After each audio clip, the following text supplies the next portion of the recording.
BNP ভোটে জিতলে প্রধানমন্ত্রী কে হবেন জানালেন মির্জা ফখরুল। বিস্তারিত দেখুন আলামিন হোসেনের প্রতিবেদনে। রাজনৈতিক মহলে প্রশ্ন উঠেছে, ত্রয়োদশ জাতীয় সংসদ নির্বাচনে বিএনপি নেত্রী অংশ নেবেন কিনা।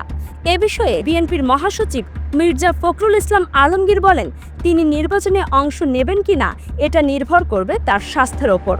যদি তার স্বাস্থ্য ভালো থাকে তাহলে নিশ্চয়ই অংশ নেবেন, আর যদি ভালো না থাকেন তাহলে ডাক্তারদের পরামর্শে ব্যবস্থা নেবেন।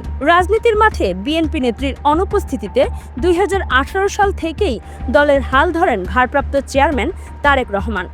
দলটি ভোটে জয়ী হলে কে হবেন প্রধানমন্ত্রী, এমন প্রশ্নের জবাবে বিএনপি মহাসচিব বলেন, দেশনেত্রী খালেদা জিয়া যদি নির্বাচনে অংশ নিতে পারেন এবং তিনি যদি নিজেকে মনে করেন প্রধানমন্ত্রীর জন্য তিনি ফিট, তাহলে অবশ্যই তিনি প্রধানমন্ত্রী হবেন। আর যদি সেটা না হয় তাহলে ভারপ্রাপ্ত চেয়ারম্যানই হবেন প্রধানমন্ত্রী।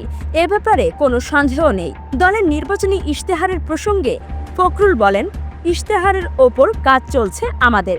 ইশতেহারে অনেক কিছুই থাকে, এর মধ্যে 31 দফা মোল্ড থাকবে। দেশে গণতান্ত্রিক প্রতিষ্ঠান যেন শক্তিশালী হয়, সেই সঙ্গে অর্থনৈতিক বিষয়টিও ইশতেহারে অত্যন্ত গুরুত্ব পাবে। দেশের ভঙ্গুর অর্থনীতিকে শক্ত অবস্থানে নেওয়াই হবে বিএনপির প্রধান কাজ। তফসিলের আগে বা পরে নয়, কয়েকটি সমস্যা দূর হলে শিগগিরই তারেক রহমান দেশে ফিরবেন বলেও জানান বিএনপি মহাসচিব।